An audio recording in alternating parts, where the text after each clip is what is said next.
Assalamualaikum warahmatullahi wabarakatuh. Hakikat takwa adalah menuruti perintah Allah yang bernilai ketakwaan dan menjauhi larangan Allah yang bernilai ketakwaan. Menuruti perintah Allah yang bernilai ketakwaan terletak pada adanya niat di hati semata-mata menuruti perintah Allah dalam melakukan aneka kebaikan. Niat di hati semacam itu, kalau kita mempertahankannya, maka itu bagian dari pengamalan bertakwa kepada Allah Subhanahu wa Ta'ala. Salah satu contoh perintah Allah adalah memuliakan tamu. Hal ini ditegaskan berdasarkan sabda Nabi besar Muhammad sallallahu alaihi wasallam, "Man kana yu'minu billahi wal yaumil akhir falyukrim dhaifahu." Barang siapa beriman kepada Allah dan hari akhir, maka hendaklah ia memuliakan tamunya. Hadis riwayat Bukhari. Perintah yang ada pada hadis ini, ada ulama yang mengatakan perintah itu adalah sunnah, dan ada pula ulama yang mengatakan perintah itu adalah wajib. Baik itu wajib maupun sunnah, yang pasti memuliakan tamu adalah perintah Allah Subhanahu wa Ta'ala. Bagi orang yang berusaha untuk menjadi hamba yang bertakwa kepada Allah, tentunya menghormati tamu adalah diupayakan. Kita ambil contoh, ada orang kedatangan tamu.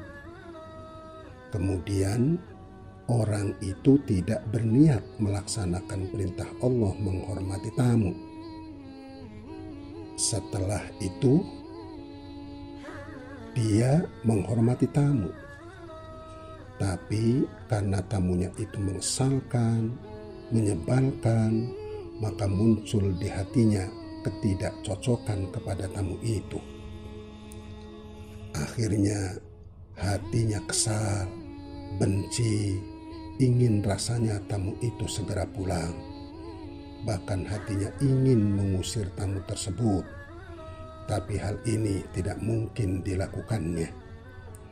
Setelah tamu itu pulang, maka orang tersebut menceritakan tentang kejelekan tamu tersebut. Berkaitan dengan ini, ada dua sudut pandang. Sudut pandang dosa lahiriah dan sudut pandang dosa hati. Bagi sudut pandang dosa lahiriah, walaupun di hatinya benci, kesal, ingin mengusir tamu tersebut, tapi kalau tidak ditampakkan pada raut mukanya dan juga tidak membicarakan kejelekan tamu tersebut, maka tetap orang tersebut tidak berdosa. Bagi sudut pandang dosa hati, walaupun orang tersebut tidak membicarakan kejelekan tamunya, juga tidak menampakkan ketidaksukaannya kepada tamunya, tetapi karena di hatinya ada kekesalan, kebencian, ingin mengusir tamu tersebut, maka hal tersebut adalah dosa hati. Seharusnya hati itu memuliakan tamu, tapi hatinya ternyata ingin mengusir tamu. Berarti hatinya bertentangan dengan perintah Allah, maka itulah dosa hati. Bagaimana supaya kita ini terbebas dari dosa hati dan dosa lahir? Yang dilakukannya adalah mempraktekkan pengamalan takwa, yaitu mempertahankan niat melaksanakan perintah Allah terus-menerus dalam keadaan apapun juga sampai tamu itu pulang. Begitu di hatinya ada kesal kepada tamu tersebut, maka hatinya berkata, saya tetap mau menghormati tamu itu karena ini adalah perintah Allah Subhanahu wa Ta'ala. Begitu muncul di hatinya ketidakcocokan, benci, ingin mengusir tamu tersebut, maka hatinya berkata, saya tetap mau menghormati tamu itu karena ini adalah perintah Allah Subhanahu wa Ta'ala.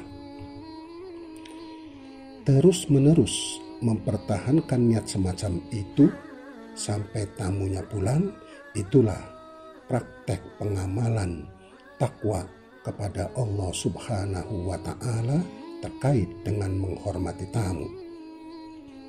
Kalau hati kita melakukan semacam itu, niscaya hati kita akan lapang walaupun menghadapi tamu yang mengesalkan. Sebaliknya, jika hati kita tidak melakukan semacam itu, niscaya hati kita akan berkecamuk negatif yang menjadikan hati kita bermasalah dan membuat hati menjadi tersiksa. Untuk itulah, maka mari kita renungi firman Allah surat Al-Baqarah ayat 284. Wa in tubdu ma fi anfusikum aw tukhfuhu yuhasibkum bihillah. Jika kamu menampakkan apa yang ada dalam hati kamu atau kamu menyembunyikannya, niscaya Allah akan membuat perhitungan dengan kamu tentang perbuatan kamu itu. Keadaan hati diperhitungkan oleh Allah Subhanahu wa Ta'ala. Dengan demikian, orang bertakwa adalah orang yang hatinya suci dan juga perbuatan lahirnya suci. Beruntunglah jadi orang yang bertakwa kepada Allah karena lahir batin suci di sisi Allah Subhanahu wa Ta'ala. Marilah kita sama-sama koreksi diri kita masing-masing, khususnya diri saya sendiri. Apakah kita punya pengalaman menghadapi tamu semacam itu? Dan kalau kita punya pengalaman seperti itu, apakah kita sudah mengamalkan praktek pengamalan takwa dalam menghormati tamu? Kalau sudah, bersyukurlah. Dan kalau belum, mari kita upayakan. Wassalamualaikum warahmatullahi wabarakatuh.